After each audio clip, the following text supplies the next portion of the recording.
हम लोग 11वें अध्याय के महात्म्य को सुनेंगे पहले, ग्लोरीज ऑफ 11th चैप्टर, और उसके बाद फिर हम लोग पहले और दूसरे श्लोक को जितना हो पाएगा करने का प्रयास करेंगे। शिव जी पार्वती जी से कहते हैं कि मैं तुमको 11वें अध्याय की महिमा भगवत गीता के बताऊंगा। इसका इसका महिमा को पूर्ण वर्णन करना संभव नहीं है, क्योंकि बहुत सारी ऐसे हजारों कथाएं हैं इस संबंध में, लेकिन केवल एक कथा मैं बताऊंगा। प्रणीत नाम की एक नदी थी, जहां पे एक बहुत बड़ा स्थान था, उसका कहते हैं मेघांकर, और वहां पे भगवान जगदीश्वर का एक मंदिर था। वहां पे जगदीश्वर भगवान धनुष को धारण किए हुए थे। उस मेघांकर नाम के स्थान में एक शुद्ध ब्राह्मण रहता था, उसका नाम था सुनंद, जो जीवन भर ब्रह्मचारी रहा। सुनंद जगत ईश्वर के सामने बैठा करता और 11वें अध्याय भगवत गीता का पारायण करता। पारायण मतलब बोलता था उसको, और भगवान के विश्व रूप का वह स्मरण करता था। और 11वें अध्याय का रोज रोज पारायण करने से उसको अपनी इंद्रियों पे पूर्ण नियंत्रण प्राप्त हुआ, और भगवान जगदीश्वर का वह सदा ही स्मरण करने में सक्षम हो पाया। एक बार वह शुद्ध ब्राह्मण सुनंद तीर्थ भ्रमण करने के लिए गया था, और वह गोदावरी नदी के पास पहुंचा। उसने बहुत सारे, वस्तुतः वह उन तीर्थों का में जा रहा था जो गोदावरी नदी के तट पे थे, बात बोल रहे हैं यहाँ पे। उसके बाद कह रहे हैं कि एक विरज तीर्थ नाम का स्थान है गोदावरी के तट पे, वो वहां पहुंचा। जहां पे भी वो पहुंचता, किसी भी तीर्थ स्थान में पहुंचता, बस वहां पे वह स्नान करता, वहां के भगवान के जो भगवान हैं उनका वह दर्शन करता। एक दिन वह विवाह मंडप नाम के एक स्थान में पहुंचा। उसके साथ में कुछ लोग थे, तो उन लोगों ने ढूंढा कि भी कोई रहने का स्थान मिल जाए, और अंततोगत्वा एक धर्मशाला को ढूंढ लिए। धर्मशाला में वो रहे, और रात्रि में वह रुके उस धर्मशाला में। कौन लोग? सुनंद और उसके साथ के लोग। अब बड़ी अद्भुत घटना होती है। सुनंद जब सुबह उठता है, देखता है कि उसके सारे जो बाकी के साथी थे वह सब गायब हो गए हैं। तो जब उनको ढूंढने लगा, तो ढूंढते ढूंढते वह गांव के मुखिया के पास पहुंचा, और वह मुखिया उसके चरणों में गिर गया। उसने कहा, हे महान ऋषि, सुनंद को बोला, मैं ये नहीं कह सकता कि आपके पार्षद, या पार्षद समझते हैं, आपके साथी लोग कहाँ गए, लेकिन मैं ये निश्चित कह सकता हूं कि आपके समान कोई भक्त नहीं है। मैंने आपके समान कोई शुद्ध व्यक्ति नहीं देखा। हे मेरे प्रिय ब्राह्मण, मैं आपसे ये याचना कर रहा हूं कि आप इस ग्राम में, इस गांव में रहिए। तो जब सुनंद ने उस गांव की मुखिया की नम्र प्रार्थना को सुना, तो उन्हें निश्चय किया कि वह उस गांव में रहेंगे। और सुनंद के रहने की बहुत अच्छी व्यवस्था उस गांव के मुखिया ने, ग्राम प्रधान ने करी, और दिन रात उसकी सेवा करने लगे। 8 दिन इस प्रकार बीत गए, और एक गांव का व्यक्ति सुनंद के सामने आया और जोर जोर से रोने लगा। उन्हें कहा, हे शुद्ध ब्राह्मण, पिछली गत रात्रि में एक राक्षस मेरे बच्चे को खा गया। तो सुनंद ने पूछा कि वह राक्षस कहाँ रहता था, और उसने आपके बच्चे को क्यों खाया, किस प्रकार से खा लिया? तो उस ग्रामीण ने कहा, ग्रामीण का मतलब समझते हैं, ग्रामीण का अर्थ होता है गांव में रहने वाला। उसने कहा कि इस गांव में एक बहुत भयानक राक्षस रहता है, जो हर दिन गांव वालों को खाता था जैसी उसकी इच्छा होती थी। तो एक दिन हम सब लोग उस राक्षस के पास गए और उसे प्रार्थना करी कि वह हमारी रक्षा करे, और इसके बदले में हम उसका नित्य रोज का खाना उसको दिया करेंगे। जब वह धर्मशाला बनाई गई, उसके बाद एक धर्मशाला बनाई गई, जिसमें जो भी यात्री आते थे उनको रहने दिया जाता था, और रात में वो राक्षस आकर उनको खा जाता था। ये व्यवस्था थी। इस प्रकार से हम लोग अपनी रक्षा कर पा रहे थे उस राक्षस से। ये कौन बोल रहा है? वो ग्रामीण बोल रहा है सुनंद जी से। आप अपने साथियों के साथ इस धर्मशाला में रुके थे, लेकिन वह राक्षस सबको खा गया, लेकिन आपको नहीं खाया। उसका कारण मैं आपको बता रहा हूं। गत रात्रि मेरे बेटे का मित्र मेरे पास आया और मैं ये नहीं जानता था कि ये लड़का जो है ये मेरे बेटे का बहुत करीबी मित्र है। तो मैंने उसको भी धर्मशाला में भेज दिया रहने के लिए। बाद में जब मेरे बच्चे बच्चे को, मतलब किसके, इस ग्रामीण के बच्चे को मालूम चला कि मेरा दोस्त गया, तो वो जानता है कि राक्षस उसे खा जाएगा, तो वह उस धर्मशाला में गया और उसको, अपने दोस्त को बचाने के लिए। लेकिन जब वह वहां पे गया तो उस राक्षस ने इस ग्रामीण के लड़के को भी खा लिया। आज सुबह जब मैं उस राक्षस के पास गया और मैंने पूछा कि उसने मेरे बच्चे को क्यों खाया अन्य यात्रियों के साथ में, और क्या कोई तरीका था जिसके द्वारा मेरा बेटा वापस प्राप्त हो जाए, तो राक्षस ने कहा कि मुझे नहीं पता था कि वह तुम्हारा बेटा था जो बचाने के लिए गया था, और वह धर्मशाला में है, मतलब प्रवेश किया था, इसलिए अन्यों के संग मैंने उसको भी खा लिया। जहां तक उसको वापस प्राप्त करने की बात है, तो वह तभी संभव हो पाएगा जब मैं इस राक्षस शरीर से मुक्त हूं।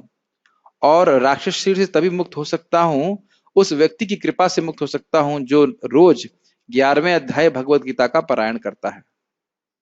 कितना शक्तिशाली था। अब ये राक्षस बोल रहा है उस ग्रामीण को, इस समय एक ब्राह्मण, मतलब सुनंद को इंगित करते हुए कि सुनंद आपके गांव में रह रहा है और इस धर्मशाला में रह रहा है, और उसको मैंने नहीं खाया क्योंकि वह 11वें अध्याय भगवत गीता का पारायण करता है। वैसे आप ये ध्यान दीजिएगा, रक्षांश भीतानि दिशो द्रवंती इत्यादि श्लोक आएगा भगवत गीता का, उसमें चक्रवर्ती बात कहते हैं कि यह 11:36 जो श्लोक है, यह स्पेशली भूत प्रेत को भगाने के लिए उच्चारण किया जाता है। ये चक्रवर्ती बात अपनी टीका में लिखते हैं, रक्षांश भीतानि दिशो द्रवंती इत्यादि श्लोक है। तो उसको इतना शक्तिशाली, और हम देख रहे हैं कि यहाँ पे हुआ भी इस प्रकार से।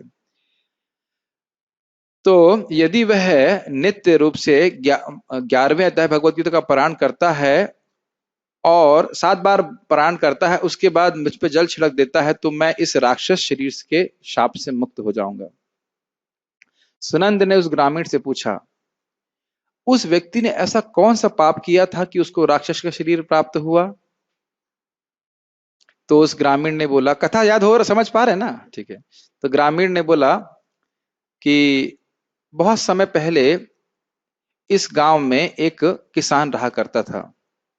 एक दिन वह अपने खेतों का ध्यान रख रहा था, और कुछ दूरी पे एक गिद्ध एक यात्री के ऊपर आक्रमण कर रहा था। उस समय एक योगी पास से ही जा रहा था और उसने भी देखा कि वह गिद्ध उस व्यक्ति पे आक्रमण कर रहा है, और उसे बचाने के लिए वह पहुंचा, लेकिन वह योगी को देर हो गई, वह व्यक्ति मर गया। तो उस योगी ने बड़े क्रोध में इस किसान को, जो राक्षस बन गया था, इस किसान को बोला, जो दूसरे को चोर, सर्प, अग्नि और अस्त्रों के द्वारा अगर उस पर कोई अटैक हो रहा है और कोई आक्रमण कर रहा है और देख रहा है, और यद्यपि वह उसको बचाने में समर्थ हो, फिर भी वह ना बचाए, तो उसको यमराज के द्वारा दंड प्राप्त होता है। समझ में आ रहा है योगी की बात? कोई व्यक्ति आक्रमित हो रहा है, उसको बचा सकता है, कोई व्यक्ति ना बचाए तो यमराज उसको दंड देते हैं। और नरक में बहुत समय तक दुख भोगने के बाद वह भेड़िया बनता है। और जो कोई इस प्रकार से अगर व्यक्ति परेशानी में है उसकी मदद करता है, तो वह भगवान विष्णु को प्रसन्न करता है। कोई व्यक्ति अगर एक गाय को एक भयानक जानवर से, किसी निम्न व्यक्ति से बचाने का प्रयास करता है, तो भगवान विष्णु को प्रसन्न करता है। एकदम स्पष्ट देखिए लिखा हुआ है। गाय की रक्षा कर रहा है, कोई व्यक्ति कठिनाई में है उसकी रक्षा कर रहा है, तो उससे भगवान विष्णु प्रसन्न होते हैं। कभी एक बार याद है वृंदावन चंद्र महाराज से किसी ने प्रश्न किया, महाराज जी अगर कोई व्यक्ति दुख भोग रहा है तो उसका वो तो उसके कर्मों के अनुसार है, तो अगर हम उसको बचा रहे हैं तो हम उसके कर्म के विधान में बाधा डाल रहे हैं। तो महाराज जी बड़े क्रोधित हो गए थे। कहते ऐसा नहीं, याद है बहुत क्रोधित हो गए थे। कहते नहीं, ऐसा नहीं सोचना चाहिए। जब भी कोई व्यक्ति दुख में है, अगर हमारे पास सामर्थ्य है, यथा सामर्थ्य आप मदद करने का प्रयास करते हो, तो उससे भगवान विष्णु प्रसन्न होते हैं। ये बात एकदम युक्ति है, ये भागवत ने स्वयं नारद जी बोले हैं जिस तरह से भगवान रख रहे हैं उसमें संतुष्ट रहना, अपनी इंद्रियों को संयमित करना और दूसरों पे दया दिखाएं, तो भगवान जनार्दन आशु बहुत जल्दी कहते हैं क्या, संतुष्ट होते हैं इस व्यक्ति से। क्या 3 पॉइंट्स? जैसे अपनी इंद्रियों पे संयमित रखें, संयम रखें, जो भगवान व्यवस्था रखें उसमें संतुष्ट रखें, संतुष्ट रहें, और तीसरे दूसरों पे दया करें, तो भगवान विष्णु प्रसन्न होते हैं। मर्सी, मर्सी, देखिए दया का अलग अलग व्यवस्था है। मान लीजिए कोई व्यक्ति भूखा है, अब उस समय आप उसको कहो कि आप भगवत गीता का प्रवचन सुनो, तो बहुत नहीं। मान लो किसी की हड्डी टूट गई, तो आप उसको बोलेंगे देहिनो अस्मिन् यथा देहि, वो नहीं चलेगा उस समय। उसको उस समय यहाँ उसके फ्रैक्चर की या जो भी कुछ कठिनाई है उसको दूर कीजिए, और फिर उसके बाद आप कुछ भगवान के बारे में बता सकते हैं। Does it make sense? यथा योग्य, जो उसकी आवश्यकता है उसके अनुसार कृपा करना, मूल रूप से कृष्ण भावना देना ये तो है ही, लेकिन ये भी इंपॉर्टेंट है ना कि मान लीजिए किसी के सर में दर्द है, तो नहीं तुम तो शरीर नहीं हो, तो ये बात वहां पे चलेगी नहीं। समझ रहे हैं मेरी बात? ठीक है। और सबसे महत्वपूर्ण तो है ही कि भगवान के संबंध ज्ञान उसको देना चाहिए। ठीक है। तो उसके बाद उस योगी ने कहा, कहा गया, हाँ, कि हे खराब, हे खराब क्या कहेंगे, कौन सा था वो, किसान, तुमने देखा कि वह गिद्ध उस यात्री पे आक्रमण कर रहा है, फिर भी तुमने उसे बचाने का कोई प्रयास नहीं किया, तो अब मैं तुमको शाप देता हूं कि तुम राक्षस बन जाओ। भेड़िए जैसा बर्ताव कर रहे हो, भेड़िया बनना ही है तुमको, तो ऐसा करो तुम राक्षसी बन जाओ। इस पे परम पूज्य सच्चिदानंद महाराज बहुत बोल रहे थे, बहुत गंभीर बात बोल रहे थे कि कभी कभी अकस्मात व्यक्ति का पतन हो जाता है, और उसका कारण क्या है, कहीं किसी अपराध के कारण, कोई शाप के कारण ऐसा व्यक्ति हो जाता है, ना चाहते हुए भी गलत कार्य कर देता है। और उसी प्रकार से आशीर्वाद भी होता है, किसी वैष्णव की सेवा हो गई तो एकदम से देखा कि भक्ति बहुत बढ़ने लग गई। इस संबंध में एक और बात मैं कहना चाहता हूं कि परम पूज्य वृंदावन चंद महाराज बहुत अच्छी बात बोल रहे थे, बहुत सुंदर बात। वो कह रहे थे कि सम्मान देने से हम हमेशा बचे रहेंगे, सम्मान देने से हमेशा हम लोग सेफ रहेंगे। क्यों? अगर किसी, जो कोई व्यक्ति जो योग्य नहीं है सम्मान के, उसको सम्मान दिया तो कोई दिक्कत है? कोई दिक्कत नहीं, कोई दिक्कत नहीं। अगर हमारी सबको सम्मान देने की आदत है और किसी ऐसे व्यक्ति को सम्मान दे दिया जो सम्मान के योग्य नहीं है, तो कोई कठिनाई है? कोई पाप लगेगा आपको? नहीं लगेगा। लेकिन अगर असम्मान करने की आदत है और ऐसे व्यक्ति का असम्मान कर दिया जिसका सम्मान किया जाना चाहिए, तो बहुत बड़ा अपराध लगेगा। एक बात याद आ गई, मैं खाली बोल रहा था कि ध्यान रखना चाहिए, इससे द्वारा हमको, हम शापों से बच सकते हैं, बहुत सारे शापों। मैं ये नहीं कह रहा हूं कि हमें सम्मान नहीं करना चाहिए, मैं कह रहा हूं कि अगर हम सम्मान, मुझे लग रहा था इस मेरे बोलने से ऐसा प्रतीत हो रहा है, हमें सम्मान, जब हम सम्मान करते हैं तो हम उससे बचते हैं। किससे बचते हैं? शाप से बचते हैं, सम्मान करने से नहीं बचना है। हाँ, मुझे लग रहा था इस समझ में, समझावट में मिस्टेक हो सकती है। सम्मान करने से हम इससे, मतलब इस शाप की प्रवृत्ति से बचेंगे। वस्तुतः सारे अपराध असम्मान के द्वारा ही होते हैं, चक्रवर्ती पाद इसको बोलते हैं। खैर वो तो एक अलग विषय आ गया, लेकिन बात यह है कि हम लोग इस प्रकार से शापों से बच सकते हैं और आशीर्वाद इकट्ठे कर सकते हैं। तो फिर उस किसान ने कहा कि मैं पूरी रात अपने खेत को देख रहा था और बहुत थका हुआ था, कृपया मुझ पे आप कृपा कीजिए। तो योगी ने कहा, जब कोई व्यक्ति 11वें अध्याय, जो व्यक्ति 11वें अध्याय भगवत गीता का पारायण करता है, वह तुम पर जल छिड़केगा तो तुम इस शाप से मुक्त हो सकते हो। तब देख रहे हैं यहाँ पे आशीर्वाद का सिस्टम भी आ गया। तो फिर उस ग्रामीण ने, कौन से ग्रामीण ने? जो सुनन से बात कर रहा था, कहा, हे प्रिय सुनन, आप कृपया अपने हाथ से जल उस राक्षस के ऊपर गिरा दीजिए। एक बहुत बड़ी शिक्षा प्राप्त हो रही है। जो भक्त लोग भक्ति करते हैं, उनके हाथ से कुछ दिए हुआ प्रसाद भी व्यक्ति को शुद्ध करता है। यहां से हम शिक्षा प्राप्त करना चाहिए। कुछ पानी गिरने की आवाज आ रही है, ऐसा क्यों? मैं बोला, अच्छा ठीक है, बारिश में। जब इस कथा को उस ग्रामीण से सुना सुनन ने, तो वह उसके साथ में गए और राक्षस जहां पे रह रहा था, और 11वें अध्याय का उच्चारण करके उस जल को उन्होंने उसके ऊपर फेंका। राक्षस तुरंत ही चतुर्भुज रूप प्राप्त किया, जैसे भगवान विष्णु का होता है। और ना सिर्फ वह, बल्कि जितने हजारों लोगों को उसने खाया था। देखिए, हम तो ये सुने हैं कि हमारे संबंधियों का उद्धार होगा, लेकिन यहाँ कुछ और देख रहे हैं, जिनको खाया था उनका भी उद्धार हो गया। ये कितना अद्भुत है भक्ति। हाँ, और उन्होंने जो उनको खाया था वह भी चतुर्भुज रूप भगवान विष्णु के जैसा प्राप्त किए और भगवान के धाम जाने लगे। वह सभी वैकुंठ से आए हुए विमान पे चढ़े और उसके बाद भगवान के धाम चले गए। यह अद्भुत घटना देख करके उस ग्रामीण ने, जिसके बच्चे को राक्षस ने खा लिया था, वह सुनन से पूछने लगा, नहीं सॉरी, राक्षस से पूछने लगा। राक्षस हंसने लगा और उसने कहा, मतलब राक्षस ने पूछा कि मेरा लड़का कौन सा है, सारे चतुर्भुज हो गए, सारे विष्णु रूप स्वरूप दिख रहे हैं, तो मेरा लड़का कौन सा है? ये भी कितना मूर्ख था, लड़का जा रहा है वैकुंठ, सोच रहा है लड़के को यहां रखूंगा मैं। तो उसने कहा, राक्षस भी हंसने लगा, उसने कहा वो देखो वो लड़का, वो व्यक्ति तुम्हारा लड़का है। तो उस ग्रामीण ने उस लड़के को बोला कि अरे तुम बेटा घर आ जाओ। कौन जाएगा घर, अब वैकुंठ जाने का मौका मिल रहा है, घर कौन जाएगा? लेकिन अपने पिता की इस बात को सुन करके लड़का मुस्कुराने लगा।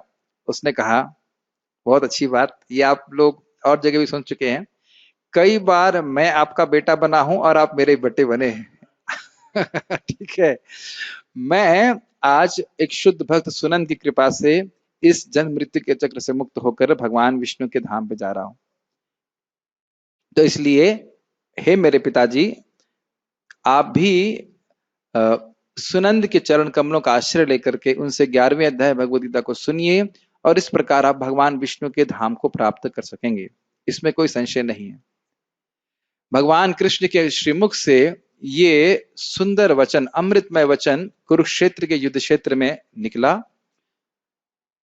क्योंकि अर्जुन ने उनसे प्रश्न किए थे। वो अर्जुन क्या प्रश्न किए थे उसको तो हम अध्याय में चर्चा करेंगे, जिसके ऊपर 11वां अध्याय आधारित है। और इस जो भगवत गीता है, इसके श्रवण और कीर्तन के माध्यम से व्यक्ति जन्म मृत्यु रूपी जो गांठ है, बार बार जन्म लो, बार बार मृत्यु को प्राप्त हो, ये मुक्त हो सकती है। भगवान शिव कहते हैं इस प्रकार के क्या कहेंगे, बहुत सुंदर वचन बोल करके अपने पिता को वह सभी जीव भगवान के धाम चले गए, वैकुंठ चले गए। और उनके पिता ने, पिता मतलब उस ग्रामीण ने, सुनंद से 11वां अध्याय भगवद गीता को बोलना सीखा और वह भी वैकुंठ चला गया। हे मेरी प्रिय पार्वती, कौन बोल रहा है? शिव जी बोल रहे हैं कि जो व्यक्ति इस 11वें अध्याय भगवद गीता की महिमा को सुनता है, वह भी अपने सारे पाप नष्ट कर लेता है। कितना आसान है ना। बस इतना कठिनाई ये है कि क्लास में आना होगा, तब सुनेंगे, बाकी कुछ नहीं, खाली बैठना है और सुनना है, सारे पाप नष्ट होते चले जाएंगे। ठीक है, तो अब हम लोग भगवद गीता को शुरू कर, कुछ शायद तो प्रश्न तो है नहीं, स्पष्ट है।